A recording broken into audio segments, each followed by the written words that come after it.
So marching forward with inertia of rest and inertia of motion, Newton first law में हम लोग देखें नहीं क्या देखें कि as long as no external force unbalanced force acts on a body or system of masses at rest,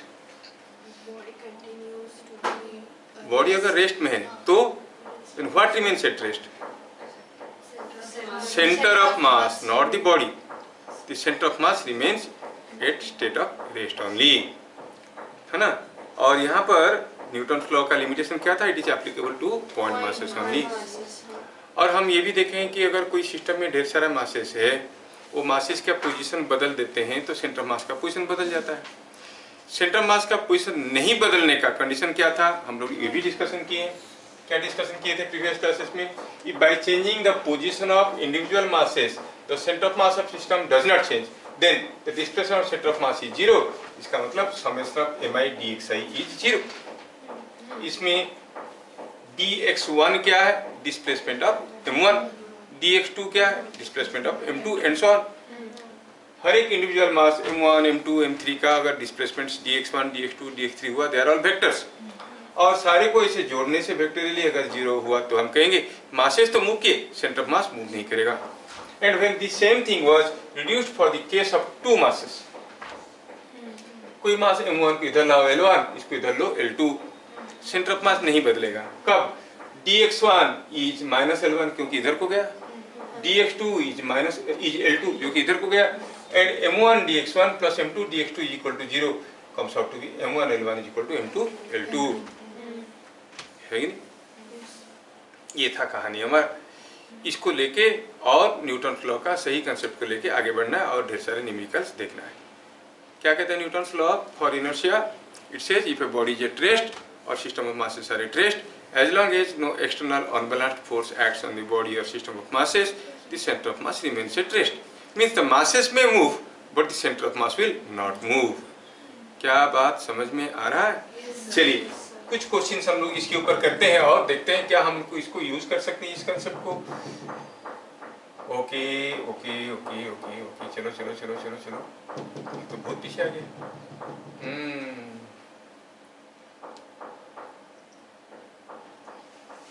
अरे चलिए एक क्वेश्चन देखते हैं।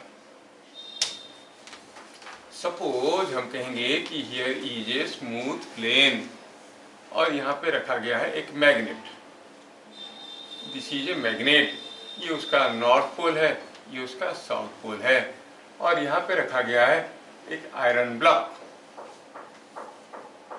ठीक है, ये दोनों रखे गए और इन दोनों के बीच में डिस्टेंस दिया गया है से समथिंग लाइक 20 सेंटीमीटर। और ये जो मैग्नेट है सपोज इसका मास दिया गया है 50 ग्राम और इसका मास कितना दिया है? Suppose it is given 20 gram. समझ में? अब क्या होगा सोचो तो, the magnet will pull the iron block, but when it is pulling the iron block it is also being pulled by the block. अगर आप मैग्नेट को पकड़ के रखोगे आयरन ब्लॉक पास आएगा, आयरन ब्लॉक को पकड़ के रखोगे मैग्नेट पास आएगा, मतलब दोनों के ऊपर फोर्स आ रहा है। That means when you release them to move both of them will move towards each other. Move करेंगे कि नहीं करेंगे? ये कुछ दूर आएगा, ये कुछ दूर आएगा। तो जब तक ये आयरन ब्लॉक मैग्नेट के पास पहुंचेगा तब तक आयरन ब्लॉक का क्या डिस्प्लेसमेंट हुआ होगा? 20 सेंटीमीटर, और लेस देन 20 और मोर देन 20? लेस देन 20 हुआ होगा। कितना होगा? क्वेश्चन है how much distance the iron block move to reach the magnet. Question समझ में आया क्या? क्वेश्चन समझ में आया क्या? यस, सोचना है। ये होगी हमारा। अब ये क्वेश्चन को मैं थोड़ा रंगीन बना देता हूँ। Yes, you can think now using Newton's law. तो ये हो गया हमारा आयरन ब्लॉक और ये हो गया हमारा मैग्नेट। ठीक है, और ये जो फ्लोर है ये फ्लोर स्मूथ है। क्या दिया है? assume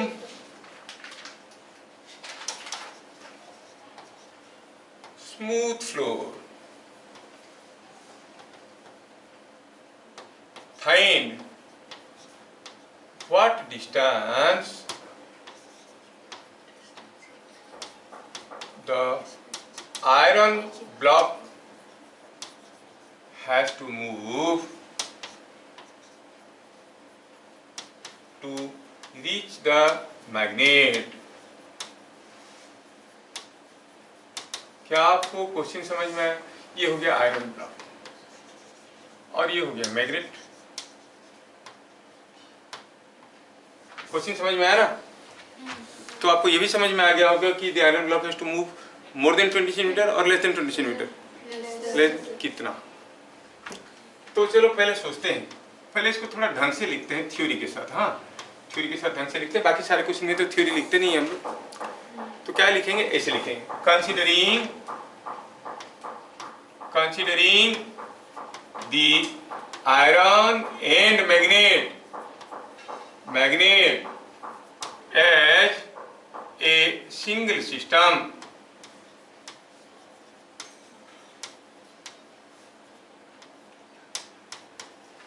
the force between them is an internal force. दोनों के बीच में जो फोर्स है वो इंटरनल फोर्स हो गया, as no external force acts on system. The masses move, but center of mass of the system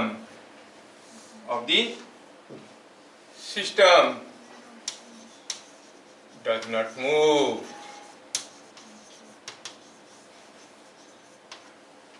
तो अगर सेंटर मास मूव नहीं कर रहा, ये इधर आ रहा है, उधर आ रहा है, तो दोनों कहाँ पे मिलेंगे? Yes. So they meet at center of mass. अब हो गया 20 ग्राम का आयरन और ये 50 ग्राम का मैग्नेट। अब ये कुछ दूर आएगा, कितने दूर? सपोज x, तो ये कितना आएगा? 20 माइनस नहीं, as centre of mass does not change. हमने क्या फॉर्मूला लिया था? M1L1 must be equal to, कितना सिंपल है। तो M1 हो गया 50 into 20 minus x is equal to 20 into x। क्या यहाँ से x का वैल्यू नहीं मिल जाएगा? मिल जाएगा ना? So how much it is coming out to be 1000 minus 20x.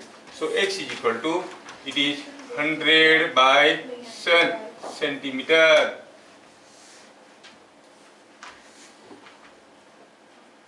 समझ रहे हो? है कितना इंटरेस्टिंग। कोई किसी को देखो बोलेगा 20 सेंटीमीटर जाएगा तो मिलेगा, नहीं नहीं नहीं, ये भी तो आगे आ गया होगा।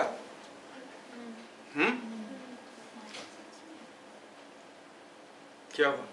सर वो माइनस एक्स नहीं होगा, मतलब क्योंकि पूरा 20 है। हाँ, ये M1L1 minus M1L1 plus M2L2 is equal to 0। तो M1L1 इक्वल टू M2L2 हो गया ना?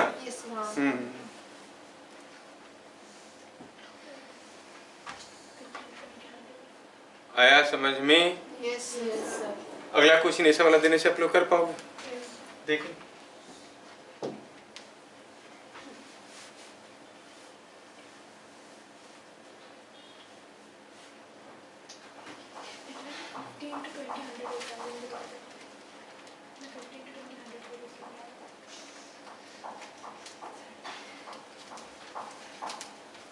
ये कोई एक बैलून है, ये बैलून है 1 kg मास का सिर्फ, और ये है उसका थ्रेड, और इसमें बंदर झूल रहा है जो कि है से 3 kg मास का, और इन दोनों के बीच में ये डिस्टेंस जो है ये दिया गया है समथिंग लाइक 6 मीटर।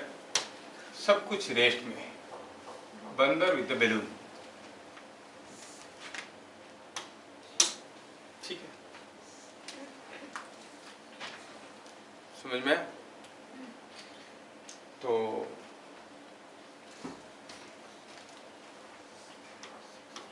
क्वेश्चन क्या है? In figure shown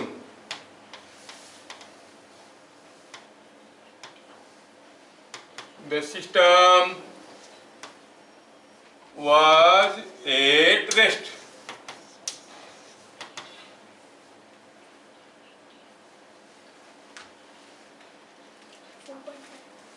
System was at rest. If monkey climbs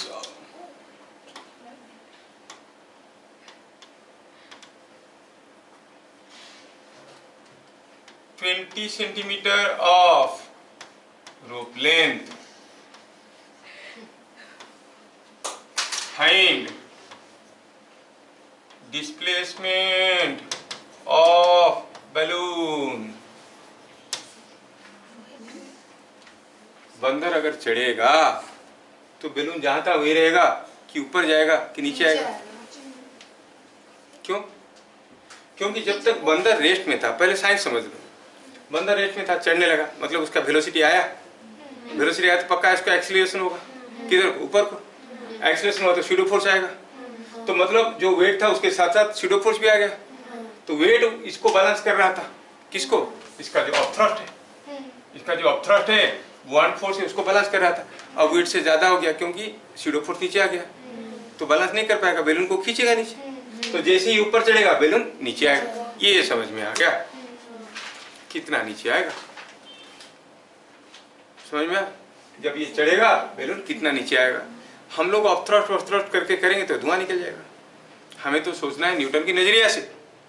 अगर पूरे को सिस्टम मान लेते हैं, इसके ऊपर बहुत सारे एक्सटर्नल फोर्स है और ये रेस्ट में था, मतलब नेट एक्सटर्नल फोर्स 0 है, बंदर चढ़े उतरे कोई फर्क नहीं पड़ता है, एक्सटर्नल फोर्स 0 है तो सेंटर मास तो बैलेंस रहेगा। ये जब ऊपर चढ़ेगा तो वो नीचे आएगा, सेंटर मास को बैलेंस करना है। क्या बात समझ में आए? तो आप क्या कहोगे? सोचना है इसमें दिमाग लगा के, हड़बड़ी में गड़बड़ी हो जाएगा। Let balloon comes down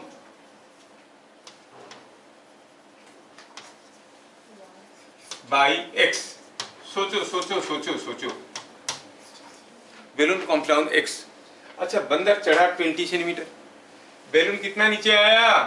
x। तो आप क्या कहोगे?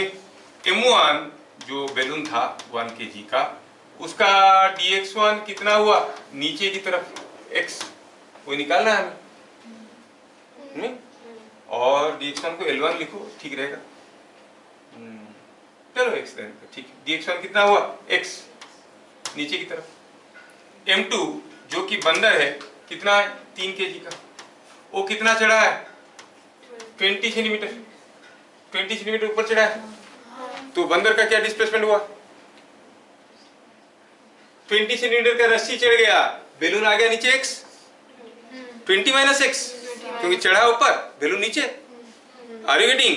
It will be 20 minus x, किधर को? अपवर्ड और डाउनवर्ड? अपवर्ड। क्या बात समझ में आया? Is it understood?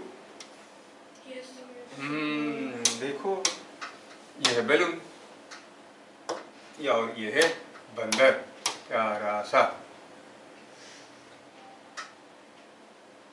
ये जो बंदर है थोड़ा उसको सुंदर कर देते हैं, सुंदर बंदर।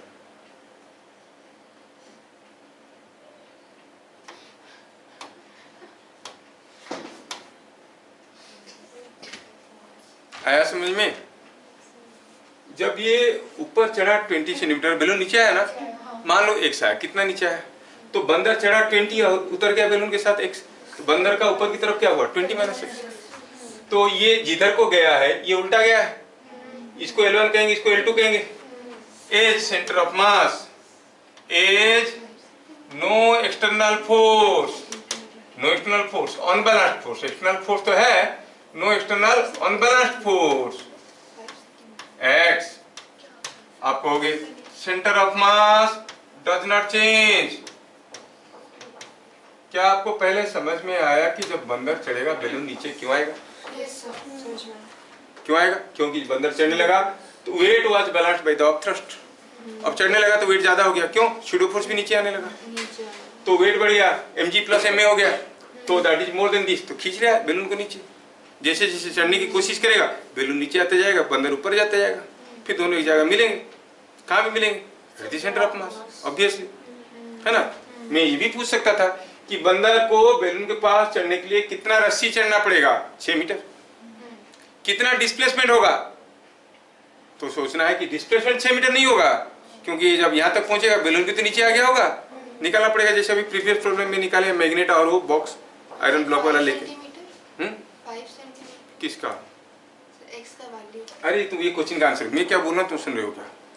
ये आंसर तो अभी निकालेंगे हम लोग। अगर पूछते कि बंदर को बैलून के पास पहुंचने के लिए कितना रस्सी चढ़ना पड़ेगा, आप क्या बोलते? 6 मीटर। 6 मीटर रस्सी चढ़ेगा तो पहुंचेगा। अरे 6 मीटर रस्सी पूरा 6 मीटर का रस्सी चढ़ेगा तभी ना पहुंचेगा। तब तक बंदर का डिस्प्लेसमेंट क्या होगा? 6 मीटर से या 6 मीटर से ज्यादा या कम? कम, क्योंकि जब चढ़ेगा ये नीचे आएगा, दोनों मिलेंगे। बंदर चढ़ेगा 6 मीटर लेकिन जाएगा नहीं 6 मीटर, उससे कम, क्योंकि बैलून भी नीचे आ रहा है। बात समझ में आ रहा है? ये सब चीजें दिखना चाहिए आपको। फिजिक्स से कोई हलवा थोड़ी है। कोई बोल देगा हाँ 6 मीटर चढ़ेगा तो बैलून के पास पहुंचेगा, नहीं नहीं नहीं, 6 मीटर नहीं चढ़ेगा, समझ में? लेकिन हमारा क्वेश्चन कुछ दूसरा है।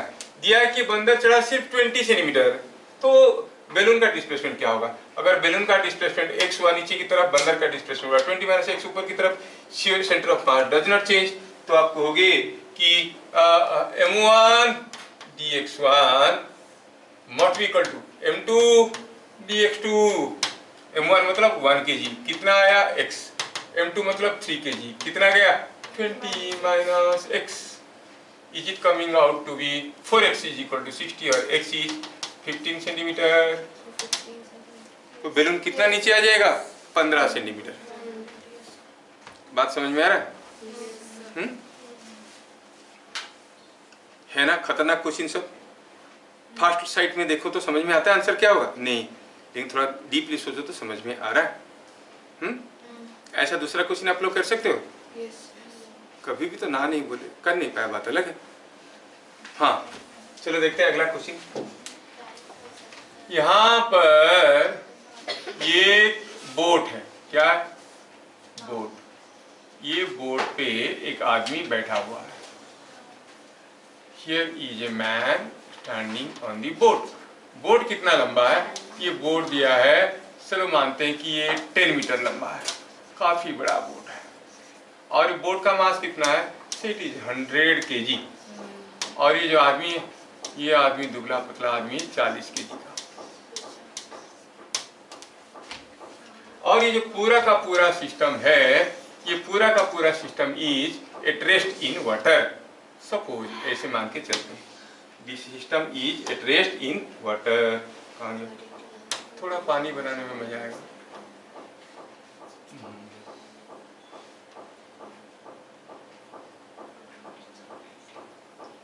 ये पानी में सब कुछ रेस्ट में, एवरीथिंग इज एट रेस्ट।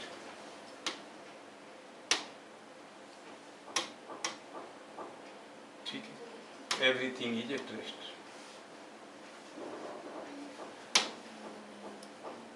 ठीक है, in figure shown the system was at rest when the man walks to the other end of boat, find displacement of boat. जब ये आदमी बोट के दूसरे एंड में चले जाएगा, find the displacement of the boat,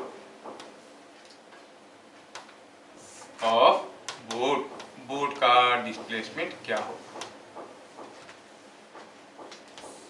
ठीक है, काफी दिन पहले जब ये क्वेश्चन में करा रहा था, ये लड़का बोल रहा है कि समझ में नहीं आ रहा है, समझ में आ रहा है।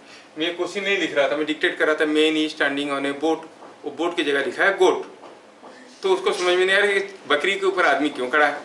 और उसको समझ में नहीं आया। Everything is rest in water, पानी के अंदर कैसे रेस्ट में है? बोट की जगह गुड लिख दिया, क्यों बिका? गोड बोले तो मैं चलो ठीक। तो ये आदमी जब चल के इधर जाएगा, बोला बोट का डिस्प्लेसमेंट कितना होगा? होगा क्या? आदमी बोट के ऊपर इधर जाएगा तो बोट का डिस्प्लेसमेंट क्यों होगा? क्योंकि हम जब चलते हैं पीछे को पुश करके चलते हैं ना। मान लो कि आदमी कूद जाएगा तो बोट पीछे जाएगा कि नहीं जाएगा? ये आदमी अगर कूद गया तो बोट पीछे की तरफ पुश हो जाता है कि नहीं हो जाता? वैसे चलते वक्त भी पुश होता है। बोट कितना पुश होगा? तो इससे तो आपको पता चल गया कि बोट इधर को पुश होगा, क्योंकि अगर आदमी इधर जाएगा तो। चलो उसको छोड़ो, हम न्यूटन लॉ से सोचेंगे। न्यूटन लॉ से सोचेंगे, अगर ये पूरे को हम सिस्टम मान लेते हैं तो इस सिस्टम के ऊपर कोई एक्सटर्नल फोर्स नहीं आ रहा है, कोई एक्सटर्नल फोर्स नहीं आ रहा है, तो क्या कांस्टेंट रहेगा? The position of centre of mass will be same. Position of centre of mass जो था वही रहेगा, that is not going to change. ये पूरा सिस्टम को थोड़ा छोटा कर देते हैं। अब क्या होगा सोचो तो, जब वो आदमी इधर जाएगा, पहले सोचते हैं कि where was the centre of mass, जहां था वही रहेगा। अगर आदमी नहीं होता तो सेंटर ऑफ मास कहाँ होता? बीच में। लेकिन अब कहाँ है? टू द राइट और to the left. Whenever any mass is added to a system, center of mass shifts towards the added mass. तो center of mass must be somewhere here. कहाँ exactly कहाँ है मालूम नहीं, लेकिन यहीं कहीं होगा। It must be somewhere here, इस लाइन पे। इसका मतलब सेंटर ऑफ मास को इस लाइन पे रहना है। क्यों? क्योंकि उसको ये 40 kg वाले का पास भी रहना है और जहां था वहीं रहना है। जब वो 40 kg वाला आदमी दूसरे तरफ चला गया तो सेंटर ऑफ मास को 40 kg वाले के पास भी रहना है और जहां था वहीं रहना है। मतलब जब ये 40 kg वाला आदमी इधर आ गया तो सेंटर मास उसके भी पास रहेगा और जहां था वहीं रहेगा। ऐसे कैसे हो सकता है? ये भी सोचने वाली, क्योंकि बोट उल्टा वापस आ जाएगा। मतलब जब तक ये आदमी आके पहुंचेगा दूसरी तरफ, ये आदमी आके पहुंचेगा दूसरी तरफ, थोड़ा अच्छा इसको पूरा दोबारा ड्रॉ कर देते, तब तक ये बोट आके कुछ यहाँ पे पहुंच गया होगा और जहां था सेंटर ऑफ मास जहां था वहीं पे होगा। Now you will see the 40 kg man is somewhere here. Center of mass is close to 40 kg and there where it was earlier. जहाँ था इस लाइन पे था, तो अभी भी इस लाइन पे है। इसका मतलब the boat will be displaced towards left by distance x. वही तो पूछा है कि कितना जाएगा। क्वेश्चन समझ में आया क्या? सेंटर मास जहाँ था वहीं रहेगा, साथ साथ 40 kg वाले के पास भी तो रहेगा नहीं? तो 40 kg वाला जब इधर आया, ये 40 kg के पास भी है और जहां था वहीं भी है, मतलब बोट डिस्प्लेस कर गया है। पूछा है बोट का डिस्प्लेसमेंट कितना हुआ। दोनों अलग अलग लॉजिक आपको समझ में आया। एक तो हुआ जब वो आदमी चलता है पीछे को पुश करके चलता है इसलिए बोट जा रहा है। दूसरा है न्यूटन्स लॉ जो बोलता है कि सेंटर ऑफ मास नहीं मूव करेगा, ये इधर गया तो बोट इधर आएगा, है कि नहीं? तो आप कहोगे कि अगर हम कहें कुछ थोड़ा सा स्टेटमेंट को थोड़ा यहाँ पे बना देता हूँ, जगह बना देता हूँ ताकि आपको दिखेगा चीजें, थोड़ा यहाँ पे जगह की कमी है। क्या पहले आपको आंसर पे मत जाओ यार, तुम लोग कंसेप्ट पे जाओ। कंसेप्ट समझ में आया क्या? हाँ, तो एक्स का वैल्यू निकालना है। क्या कहेंगे? Centre of mass of the system is not moving. Centre of mass of the system is not moving means you have to C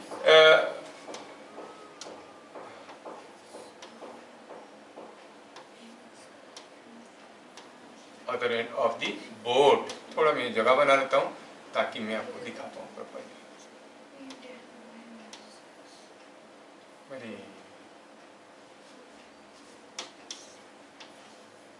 and displacement of boat. अब क्या कहेंगे सॉल्यूशन में?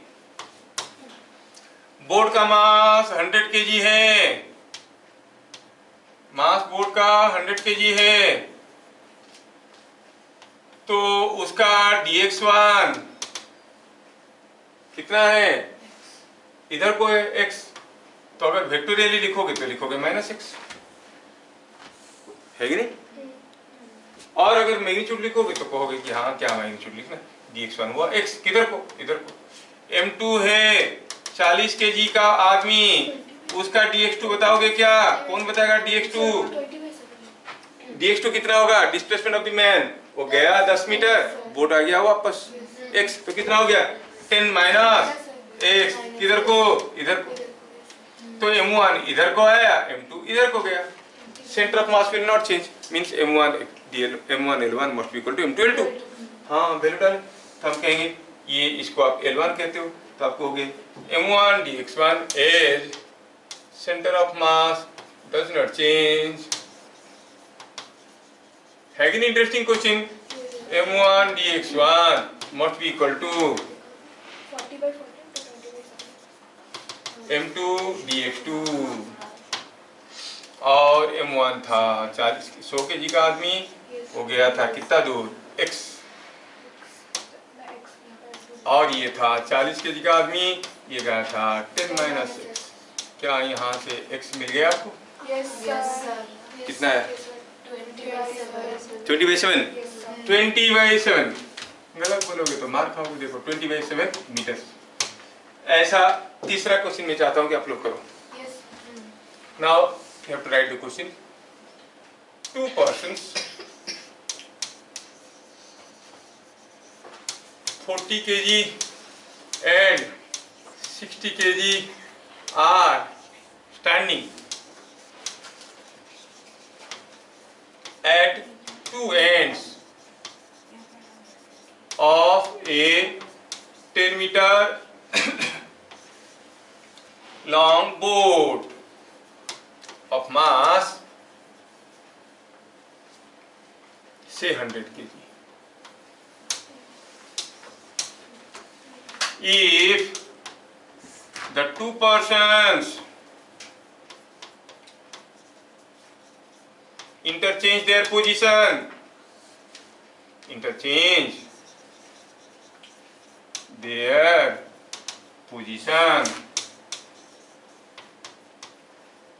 what will be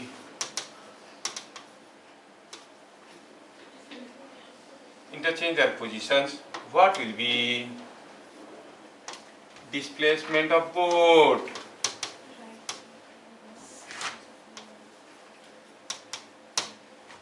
बोर्ड का displacement क्या होगा? What will be displacement of board? ये आपको बताना है।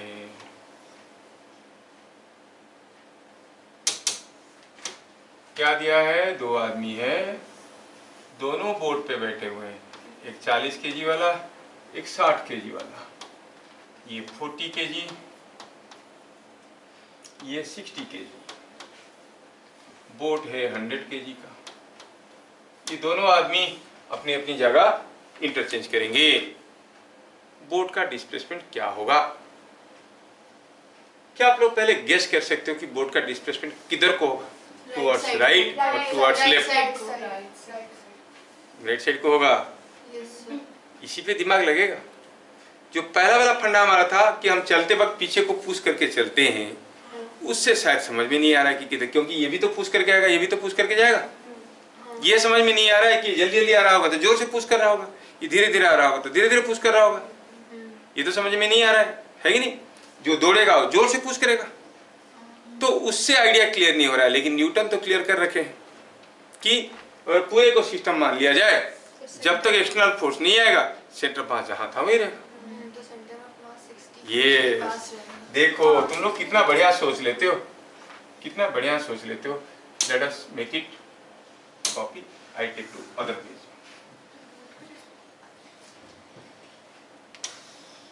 ये है हाल 2 आदमी और बोर्ड का। सेंटर ऑफ मास कहाँ था? 40 kg के पास कि 60 kg के पास? 60 kg के पास। 60 kg के पास यहाँ था। सेंटर ऑफ मास जहाँ था वही रहेगा, साथ साथ 60 kg के पास रहेगा। मतलब जब तक ये 60 kg वाला आदमी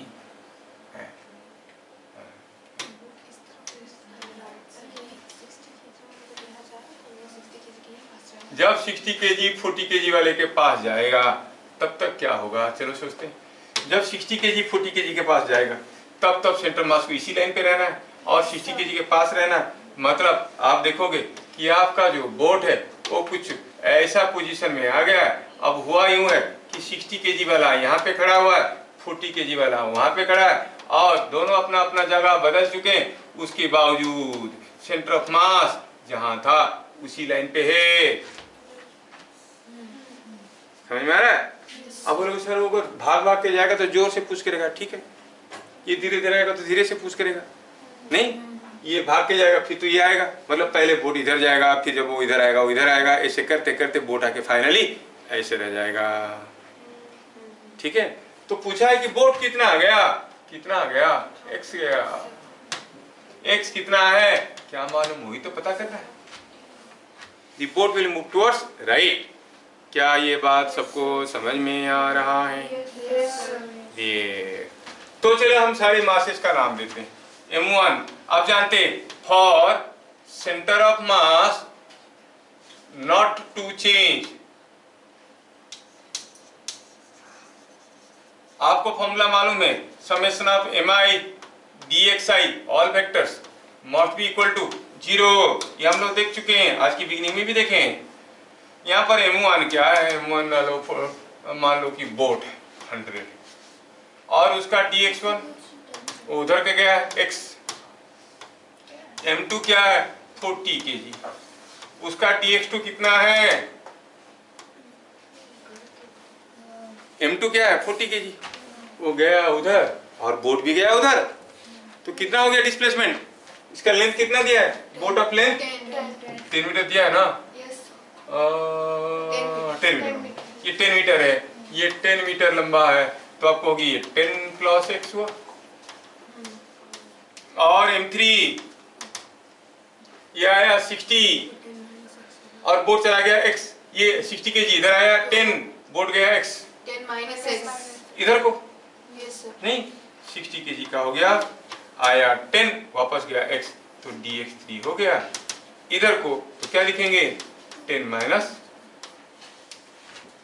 क्यों माइनस लिख रहे हैं समझ में आ रहा है, 60 kg वाला ही इधर आया, बाकी सब तो उधर गए। और this condition must be valid, क्योंकि कोई एक्सटर्नल फोर्स आया नहीं सिस्टम के ऊपर, summation of mi dxi must be 0, है कि नहीं? क्या आप लोगों को ये चैप्टर बड़ा डिफिकल्ट लग रहा है, इंटरेस्टिंग लग रहा है? डिफिकल्ट तो है नहीं, लेकिन कितना कंसेप्ट, न्यूटन लॉ देख रहे हो कैसा है, हम लोग क्या समझ के बैठे थे, रखा है जब तक धक्का नहीं दोगे नहीं मूव करेगा, बात वो था सेंटर ऑफ मास का, ठीक है। ये जो अप्रोच है सॉल्व करने का, it's not available in your books, questions है, वो क्वेश्चन को सॉल्व करते हैं अपने लंबे लंबे तरीके से, इवन क्लास 11 में भी।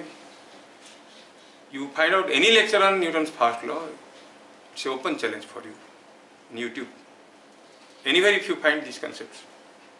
न्यूटन्स फर्स्ट लॉ करके यूट्यूब में सर्च कर लो, 100 वीडियो खाली चला के देखो तो no one will give you, their approach is something different. First law क्या होता है, गाड़ी चलता है, आप पीछे की तरफ गिर जाते हो, रुकता है आगे की तरफ गिर जाते हो, समझ में? But using this concept when you solve things become easy. और ये सारा न्यूमेरिकल एंट्रेंस के न्यूमेरिकल्स है, सॉल्व करने का तरीका उनका अलग है, they don't use centre of मास, बात समझ में आ रहा ना? चलिए और एक चीज देखते हैं, क्या यहाँ से हम निकाल सकते हैं what is the value of x, Sai कितना आई तुम्हारा answer, now m1 into x plus m1 मतलब 100 into x plus 40 into 10 plus x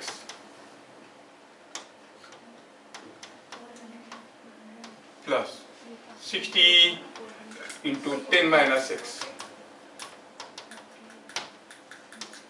क्या यहाँ से x का वैल्यू मिल गया?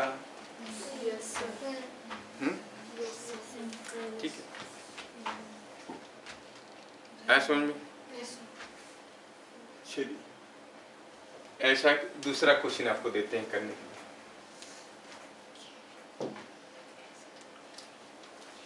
ऐसा क्वेश्चन देने से तुम लोग कर सकते हो, है कि नहीं?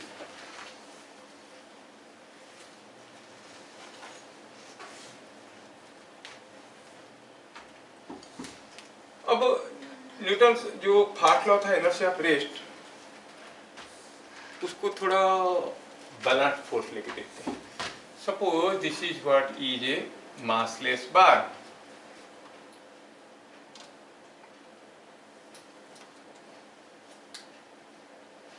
ये दिया है 1 kg, ये दिया है 2 kg, और these bars are being pushed, these balls are being pushed, they are on a horizontal plane, say a 20 Newton force here and a 20 Newton force here.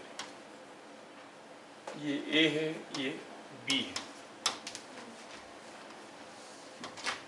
The arrangement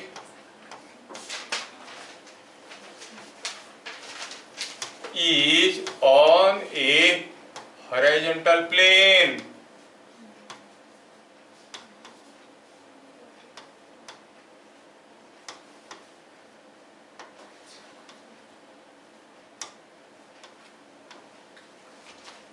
They are on a horizontal plane. और क्या दिया हुआ है? इन दोनों के बीच में ये distance है 3 metre. The connecting bar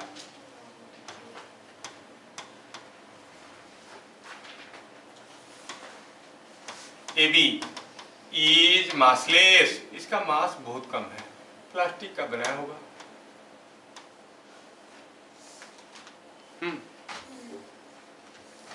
Find ratio of distances moved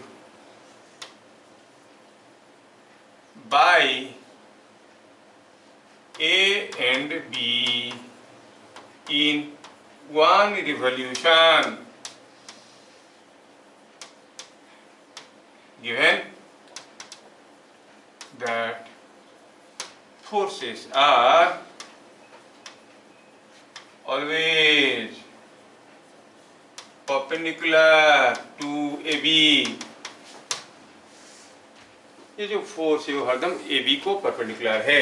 ये बार कनेक्टिंग बार मासलेस है, इसका मास को आप इग्नोर कर सकते हो. और यहाँ पर एक 2 kg का मास रखा हुआ है, यहाँ पर 1 kg का मास रखा हुआ है, लेकिन बराबर फोर्स लगे. What is the net force on this system? 0. As long as no external unbalanced force acts on a body or system of masses, if it is at rest, it remains at rest. It means center of mass. क्या ये अभी rest में रहेगा? नहीं. हाँ रहेगा. अरे तुम लोग तो बोलोगे हाँ रहेगा. ये मतलब सेंटर ऑफ मास. ये चलेगा, ये चलेगा. सेंटर ऑफ मास फिर नट चलेगा. नहीं चलेगा. मतलब it will rotate about the centre of मास. ये पेन घूम रहा है, देखो ये पेन घूम रहा है. कौन सा पॉइंट इसका मूव नहीं कर रहा है? जो पॉइंट में घूम रहा है, जो पॉइंट में घूम रहा है. तो सेंटर ऑफ मास मूव नहीं करेगा. और सेंटर ऑफ मास कहाँ है? Close to 2 kg. यहाँ पे कहीं होगा. तो क्या लिखेंगे? तो masses will move but the centre of mass will not move. तो क्या लिखेंगे सॉल्यूशन में? As external force is balanced. External तो है लेकिन बैलेंस्ड है. The center of mass does not move.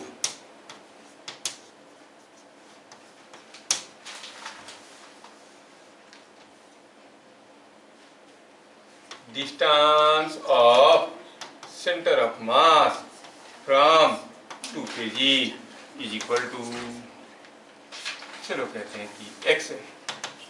2 kg से सेंटर ऑफ मास का डिस्टेंस कितना है? कैसे करेंगे? 2 into 0 plus 1 into 3 by 2 plus 1. m1 x1 by m1. Formula भूल गए क्या? Summation of mi xi by summation of mi. तो distance of centre of mass from 2 kg, 2 kg से सेंटर ऑफ मास का डिस्टेंस कितना है वो बताने के लिए हमें थोड़ा दिखाना पड़ेगा आप लोगों को, क्योंकि आप लोग समझते नहीं, भूल जाते हो.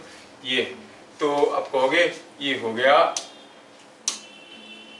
अरे हाँ क्या हो गया? 2 kg से सेंटर ऑफ मास का डिस्टेंस क्या है? 2 kg से सेंटर ऑफ मास का डिस्टेंस क्या है? कैसे पता करेंगे? आप कहोगे is equal to 2 into 0 plus 1 into 3 by 2 plus 1. Is not it coming out to be 1 meter? है कि नहीं? इसका मतलब अभी जो 2 kg मास है ये जो आपका 2 kg मास है, ये 2 kg मास है,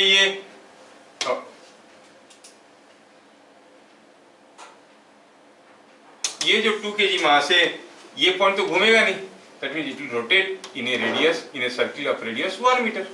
ये 1 मीटर की सर्किल में घूमेगा और ये 2 मीटर। क्या बात समझ में आ रहा है? This will rotate in a circle of radius 1 metre and this will rotate in a circle of radius 2 metre. ये डिस्टेंस होगा 2 मीटर, ये डिस्टेंस होगा 1 मीटर। क्या बात समझ में आ रहा है? They are moving into different circles, but the ratio of distance is moved by them in one complete revolution. One complete revolution में ये जाएगा 2π2, ये जाएगा 2π1। नहीं, 2πr होता है length of the circle perimeter.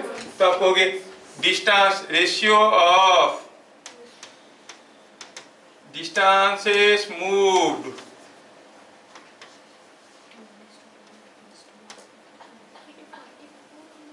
by 1 kg and 2 kg in one revolution is equal to 2π2 divided by 2π1 is equal to 2:1। समझ में आया क्या? Is it understood? दोनों अलग अलग सर्किल में घूमेंगे, but centre of mass will not move, क्योंकि कोई एक्सटर्नल फोर्स नहीं है, नहीं एक्सटर्नल फोर्स आया, बैलेंस फोर्स आया। अनबैलेंस्ड होना चाहिए था सेंटर ऑफ मास को मूव करने के लिए, नहीं? चलो थोड़ा दूसरे और इंटरेस्टिंग क्वेश्चन को देखते हैं। लॉ कहता है कि जब तक कोई एक्सटर्नल फोर्स नहीं आएगा, कोई बॉडी अगर रेस्ट में है तो उसका सेंटर ऑफ मास रेस्ट में रहेगा। थोड़ा लॉ से परे जाते हैं और सोचते हैं अगर कोई एक्सटर्नल फोर्स आया तो फिर जो रेस्ट में था वो चलने लगेगा, जो रेस्ट में था वो चलने लगेगा कि नहीं चलेगा? किधर को चलेगा? कोई बॉडी रेस्ट में, उसके ऊपर फोर्स आया, the body will move in the direction of force और अपोजिट डायरेक्शन ऑफ फोर्स और परपेंडिकुलर टू फोर्स। किधर को जाएगा? In the direction of force. समझ में आ रहा है? जब भी हम किसी बॉडी के ऊपर एक फोर्स देंगे, अगर वो बॉडी रेस्ट में था, it will move in the direction of force. Simple सा चीज है, बोलना आसान है, समझना बड़ा मुश्किल है।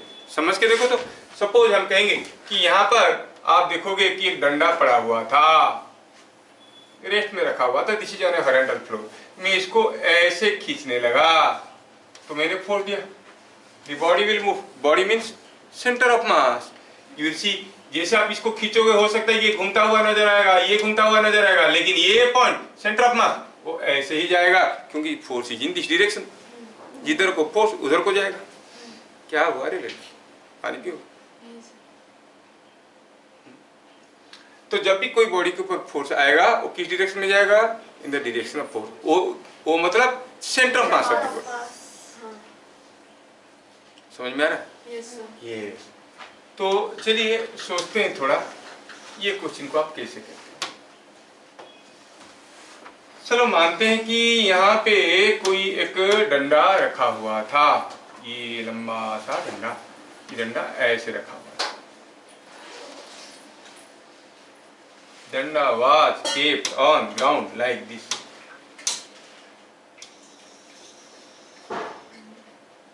अब ये डंडे को हमने ऐसे झुला दिया था, मान लो ये एंगल दिया था 60 डिग्री, डंडे का लेंथ L, और मान लो कि ये स्मूथ प्लेन है, ठीक है। कोई डंडे को इसे छत से बांध दिए रूप से, फ्लोर स्मूथ है, उसके ऊपर इसे सपोर्ट में रह सकता है ना, रह सकता है। अगर हम थ्रेड को काट देंगे तो गिरेगा, ऑब्वियसली गिरेगा। जब वो गिरेगा आपको क्या लग रहा है, ये पॉइंट जहां था वही रहेगा कि आगे की तरफ फिसल जाएगा कि पीछे की तरफ आ जाएगा? पीछे की तरफ फिसल जाएगा। कितना फिसलेगा? If the thread is cut, find by how much distance the lower end slides. फिसलेगा, समझ में आ गया ना? कितना कितना खतरनाक क्वेश्चन है कि नहीं? इसीलिए तो न्यूटन महान है, जो रखा है धक्का नहीं दोगे तो वहीं पड़ा रहेगा। बस चलता है, हम पीछे की तरफ गिर जाते हैं। कौन बोले थे? न्यूटन। खाक बोले थे, तो सबको मालूम है कि नहीं? छोटे से बच्चे को भी मालूम है कि नहीं? वो अगर अपना खिलौना कहीं छोड़ देता है तो वापस लाने जाता है, वहीं पे जाता है ना। साथ साथ अगर उसको अपना खिलौना वहीं पे नहीं मिला तो जान लेता है कि कोई ना कोई तो हाथ मारा है इसमें, कौन लिया पूछता है, क्यों कभी नहीं बोलता खुद भाग गया होगा। मतलब दोनों जानकारी है उसके पास, बिना एक्सटर्नल फोर्स का, जहां छोड़ी थे वहीं पड़ा रहेगा, अगर वहीं पड़ा नहीं है तो कोई एक्सटर्नल फोर्स तो दिया है, कौन है वो पूछता है कि नहीं। देखो छोटा बच्चा जो कभी स्कूल नहीं गया, हम बोलते हैं हमको न्यूटन बोले। अब सोचने वाली चीज ये है कि ये जो लोअर एंड है वो कितना फिसलेगा। चलो सोचते हैं, पहले क्वेश्चन को लिखते हैं। क्या क्वेश्चन है? इफ थ्रेड इज कट, ये थ्रेड को काट दें, the bar falls onto floor, find by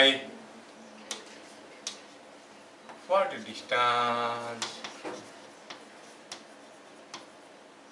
the lower end slips.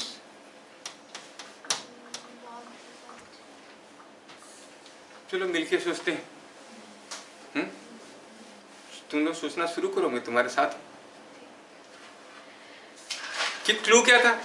कोई बॉडी रेस्ट में है तो सेंटर ऑफ मास रेस्ट में रहेगा जब तक एक्सटर्नल फोर्स नहीं आएगा। सेकंड पार्ट क्या था? अगर कोई बॉडी रेस्ट में है उसके ऊपर एक्सटर्नल फोर्स आया तो it will move in the direction of external force. It will move means centre of mass will move in the direction of external force, है कि नहीं? कहां था सेंटर ऑफ मास इसका? सेंटर ऑफ मास इसका कुछ यहां था, ये point, it was somewhere here. जैसे हम थ्रेड को तोड़ेंगे वेट विल स्टार्ट एक्टिंग, नहीं, और यहाँ पर नॉर्मल रिएक्शन भी आएगा। अगर ये इक्विलिब्रियम में होता तोड़ने के बाद तो हम कहते कि weight is equal to normal reaction, लेकिन ये गिर रहा है, weight is more than normal reaction, इसलिए गिर रहा है। तो दोनों ही जो फोर्स इसके ऊपर आ रहे हैं देयर एक्सटर्नल फोर्सेस, दोनों वर्टिकल है, तो दो तो वर्टिकल फोर्स का रिजल्टेंट कैसे होगा? वर्टिकल ही तो होगा, मतलब net force is also vertical, net force is also vertical. मतलब कोई बॉडी रेस्ट में था उसके ऊपर नेट वर्टिकली डाउनवर्ड फोर्स आया, this centre of mass will move vertically down, है कि नहीं? जैम में जा रहा है कि ऊपर ऊपर से जा रहा है? फिर से रिपीट करो सारा चीज। एक नॉर्मल रिएक्शन आ रहा था, एक वेट आ रहा था, अगर तोड़ने के बाद भी ऐसे खड़ा रह जाता हम कहते हैं normal reaction is equal to weight, लेकिन गिर रहा है मतलब weight is more than normal reaction, both of them are vertical forces. Resultant of a number of vertical forces is also vertical. 5 तो वर्टिकल फोर्स ले, उनका रिजल्टेंट भी vertical ही रहेगा। तो net force on this after cutting the thread is vertical and that too downward, क्योंकि weight is more than normal reaction. तो अब कोई बॉडी रेस्ट में था उसके ऊपर एक वर्टिकली डाउनवर्ड फोर्स आया, the centre of mass will straight way come down, सीधे आएगा। ये जो पॉइंट सी था वो कहां पे आके मारेगा? सीधे एस पे मारेगा, समझ रहे हो? Centre of mass will straight way come down and strike here. गहरी सोच है, अंदर गया कि ऊपर से गया? कन्विंस्ड और कंफ्यूज्ड? कन्विंस्ड है, कंफ्यूज्ड? तू तो फ्यूज्ड। सेंटर मास सीधा यहाँ पे आएगा, समझ में आया? आंसर मारो गोली। तुमको समझ में आया कि सेंटर मास यहाँ पे आएगा? हाँ, क्या बोलो? ओ आंसर बार छोड़ो, अभी तक मैं जितना बताया समझ में आया क्या? Centre mass will come down here, centre mass यहाँ पे आएगा, तो तब तक डंडा भी तो नीचे गिर गया हुआ। डंडे को गिराते हैं, चलो डंडे को गिराओ। डंडा भाई तू गिर जा, गिर जा डंडे वाले भाई, ऐसे। ये डंडे का सेंटर ऑफ मास कहाँ पे होगा? ये डंडे का सेंटर ऑफ मास कहाँ पे होगा? एट सी डैश, होगा कि नहीं होगा? होगा ना? तो डंडे का लेंथ अगर एल है, क्या कोई मुझे बताएगा ये लेंथ कितना है? L/2। अच्छा पहले ये लेंथ कितना था? ये L/2 था, ये 60 डिग्री था, तो L/2 cos 60। It was L/2 cos 60, अब ये हो गया L/2। तो कितना फिसल गया? ये कितना? L/2 minus L/2 cos 60।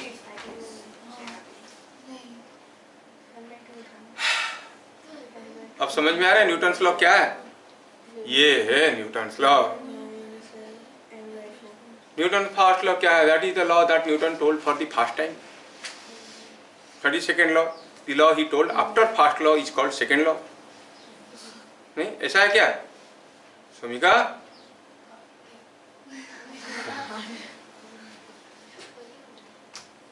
इसलिए न्यूटन महान है. हम लोग तो रटी रटाए जाते हैं. नहीं हर स्कूल में पढ़ाते कि नहीं पढ़ाते हैं? Jack and Jill went up the hill to fetch a pail of water. Jack fell down, broke his crown. ऐसा क्यों पढ़ाते हैं? Jack and Jill went up the hill, ऊपर गए पहाड़ के पानी लाने के लिए. कौन जाएगा? पहाड़ के नीचे जाएगा कि ऊपर जाएगा? पूरा वर्ड वही पड़ता है. ऐसा क्यों? उल्टी सीधे सीधे. Jack and Jill went up the hill, और वो भी फिगर में दिखाया होगा.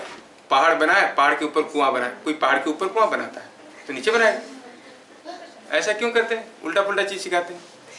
And entire world is rhyming with that. Jack and Jill went up the. कभी तुम लोग पूछो? नहीं. टीचर ने पढ़ाया, हमने रट्टा मारा. हमने गाया, टीचर बोला बढ़िया है. पेरेंट्स बोले हमारे बच्चे तो मस्त है, सब गा लेते हैं. लेकिन क्या समझा नहीं कोई भी. So why it goes between reality and what is taught. लेकिन उसके पीछे भी तो कुछ होगा जो हमें नहीं आता है. का मतलब क्या है? हम बोलते हैं ना कोई चीज रखा है, धक्का नहीं देंगे तो मूव नहीं करेगा, ये न्यूटन फास्ट लॉ. ऐसा क्यों फास्ट लॉ बना? सोच में आता है कि नहीं आता? इतना आसान चीज. हम चलते हैं तो हमारे पाँव आगे की तरफ पड़ते हैं, सोते हैं तो आंख बंद हो जाते हैं, हंसते हैं तो दांत दिखते हैं. ऐसे लॉ तो कितने बन सकते हैं नहीं? लेकिन उसके पीछे लॉजिक है.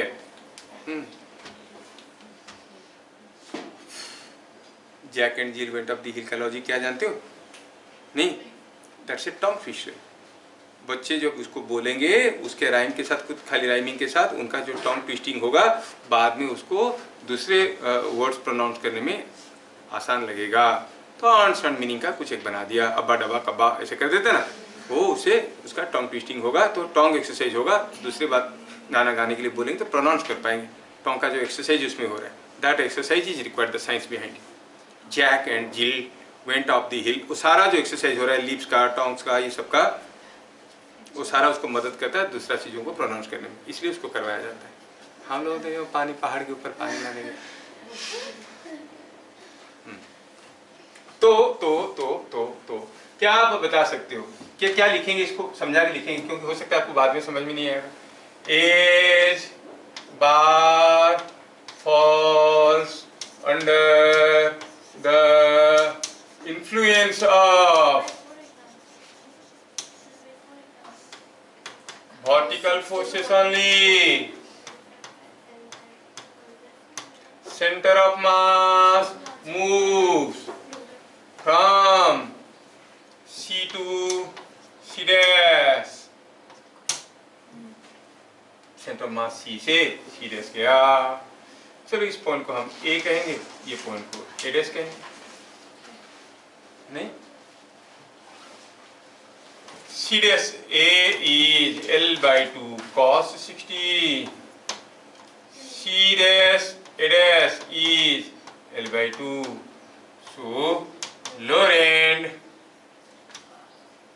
slips by x, that is equal to C dash A dash minus C dash A. It is L by 2 minus L by 2 cos 60. That is L by 4. समझ में आ रहा है? Is it understood? Yes, yes. अगर मैं आपको पूछूं, तो नहीं हुआ? So, अगर मैं आपको पूछूं कि यहाँ पर कोई एक स्मूथ प्लेन है और इस स्मूथ प्लेन पे कोई एक बार ऐसे खड़ा है, पतला सा 3 bar. It is standing on this plane. Length है इसका L, ये स्मूथ है. अगर ये बार को मैं कोई थोड़ा सा फूक मार दिया तो गिर जाएगा.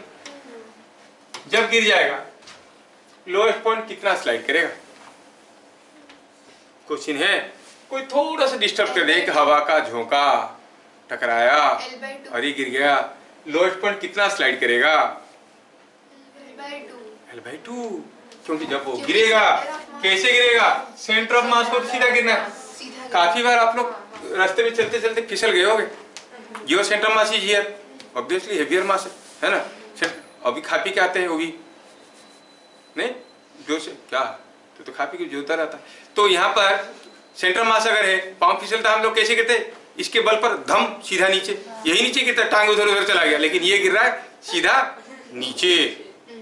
होता ही नहीं होता है कि ऐसे हुआ कि ऐसे गिरा, मतलब टांग पे लोड़ा है, तुम दूसरी जगह गिर रहे हो, नहीं, पाँव फिसला मतलब you will be falling straight, centre of mass is going straight way down. उई, हम गिरे कैसे? पाँव फिसला, गिरा नहीं तो गिरा के दिखाते हैं गिरी हुई रोड की, समझता नहीं है कुछ। न्यूटन सर समझा रहे, बोले मैं नहीं गिरा। कैसे गिरते? ठीक है, तो अगर पाँव फिसल जाता है, there is no friction, no external force, तो हम गिरते कैसे? Centre of mass goes down, है कि नहीं? ये बात। तो ये जो क्वेश्चन में आपको पूछा, ये मेडिकल एंट्रेंस में आया है। ये thin bar was standing vertically on a smooth plane, फिर इट इज स्लाइटली डिस्टॉर्ट। जितना क्वेश्चन करवाया हमें, सारा मेडिकल एंट्रेंस के क्वेश्चन है और जेई के क्वेश्चन है। एक भी क्वेश्चन बाहर का नहीं करवाया आज की क्लास में। Each and every question is JEE question. Value same हो सकता है क्या? मैं याद रखूंगा, बोर्ड का मास इतना था, मैन का मास इतना था। मेरे को सिर्फ एक ही चीज वैल्यू के साथ याद रहता है कि युविका कम्स 20 मिनट्स लेट, और कोई चीज मेरे को याद नहीं रहता है। वो कभी 21 नहीं हुआ, कभी 19 नहीं हुआ। सी सो पंक्चुअल, ओनली 20 मिनट्स लेट। अगर मैं क्लास को 11:20 कर दूंगा तो 11:40 में आएगा, because she comes always 20 minutes late.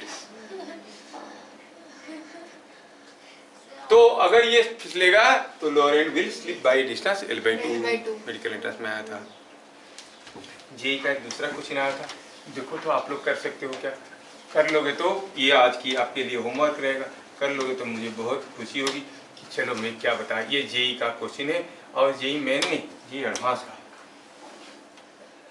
यहाँ पर कोई एक ब्लॉक रखा हुआ है M, और यहाँ पर कोई एक ब्लॉक रखा है 5M, और दिया है कि जो अरेंजमेंट है, ये जो अरेंजमेंट है, ये arrangement is on a smooth floor, the block is on a wedge, the block is on a veg.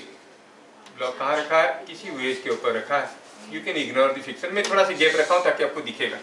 ये है M, ये है 5M, और दिया है कि ये डिस्टेंस दिया है से समथिंग लाइक 1 मीटर, नहीं 1 मीटर, चलो देते हैं इसको 6 मीटर। अब इसको अगर छोड़ देंगे, हर जगह स्मूथ है, फिसल के नीचे आएगा। जब वो नीचे आएगा उसका डिस्प्लेसमेंट ऐसे होगा। डिस्प्लेसमेंट का हॉरिजॉन्टल कंपोनेंट क्या होगा? हॉरिजॉन्टली कितना दूर जाएगा? ये ब्लॉक इधर को कितना दूर जाएगा? 6 मीटर, या 6 मीटर से ज्यादा या उससे कम? सोचो, अगर इसको हम पकड़ के रखेंगे तो ये जब यहाँ पे आएगा, हॉरिजॉन्टली कितना गया? 6 मीटर। लेकिन अगर पकड़ के नहीं रखेंगे तो क्या ये वेज जहाँ था वही रहेगा कि मूव कर जाएगा? क्या आपका कभी ऐसा एक्सपीरियंस नहीं, इस वेज के ऊपर मान लो आप पाँव डाल दिए, पिचक के इधर भागता है कि नहीं भागता है? Because when you press here, जब ये ब्लॉक आके कुछ यहाँ पर पहुंचा तो ये ब्लॉक क्या इसके ऊपर एक ऐसा फोर्स नहीं देगा? और ये जो फोर्स का एक ऐसा कंपोनेंट रहेगा, एक ऐसा कंपोनेंट रहेगा, this component will try to press it and this component will try to push it. तो जैसे जैसे ब्लॉक फिसलने लगेगा, इसको पुश करेगा कि नहीं करेगा? ये तो साइंस है। हम लोग बात करें न्यूटन लॉ का। हमें समझना है कि यूजिंग न्यूटन लॉ कि जब तक ये ब्लॉक नीचे उतरेगा उसका हॉरिजॉन्टल डिस्प्लेसमेंट 6 मीटर होगा, कि उससे ज्यादा कि उससे कम। तो ये तो इधर भाग रहा है, ये आके, अरे जब ये उतरेगा नीचे तब तक ये वेज यहाँ पर होगा कि उधर होगा?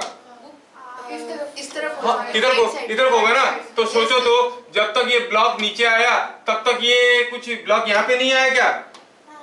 तो ब्लॉक का डिस्प्लेसमेंट हॉरिजॉन्टली 6 मीटर हुआ कि कम हुआ? तो ज्यादा कैसे बोल रहे थे? दिमाग नहीं कर रहा है काम तुम्हारा? तो हॉरिजॉन्टल डिस्प्लेसमेंट क्या हो गया? Less than 6 metre. पर क्वेश्चन वो नहीं है लेस होगा कि मोर होगा, वो तो समझ में आ गया कितना होगा। What will be the horizontal displacement of the block by the time it reaches ground? Question समझ में आया? जेई एडवांस का क्वेश्चन है। ताकत लगाओ, करो, देखो कि उसके ऊपर क्या फोर्स आ रहा है। वर्टिकल फोर्स आ रहा है, हॉरिजॉन्टल फोर्स आ रहा है? वर्टिकल फोर्स आ रहा है। क्या हॉरिजॉन्टली कोई फोर्स आ रहा है? कोई हॉरिजॉन्टल फोर्स आ रहा है इसके ऊपर, सिस्टम के ऊपर? नहीं। जो भी फोर्स आ रहा है वेट वगैरह, नॉर्मल रिएक्शन वगैरह आ रहा है। तो हॉरिजॉन्टल फोर्स नहीं आ रहा है तो centre of mass horizontal direction में मूव करेगा क्या? नहीं करेगा, सिर्फ वर्टिकली मूव करेगा। नहीं, तो आपको याद रखना है कि centre of mass of the system will not move horizontally, मतलब ये इधर को जितना जाएगा उधर को उतना जाएगा, हॉरिजॉन्टल डिस्प्लेसमेंट नहीं होगा। सोचना है क्वेश्चन क्या है? क्वेश्चन ये है, ये स्मूथ फ्लोर है, फाइंड डिस्प्लेसमेंट ऑफ m। कौन सा displacement? Horizontal displacement,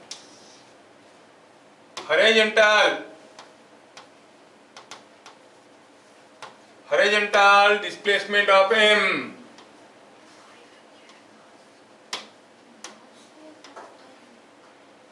by the time it reaches ground। Neglect friction, कोई फ्रिक्शन नहीं है।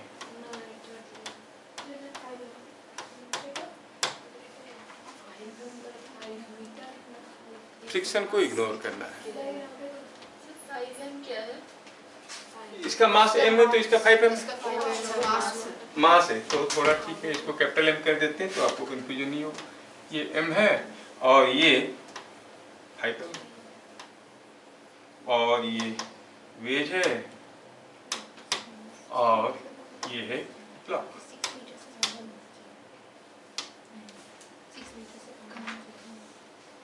क्या बात समझ में आया? आप लोग ट्राई करो, इसको अपलोड करो।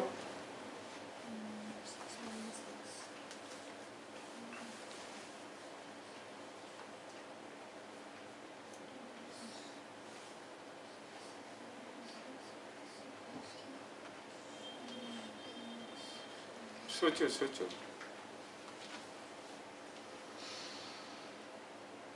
आदित्य, अनीश एंड ईशान वीडियो देख रहे हो? करो।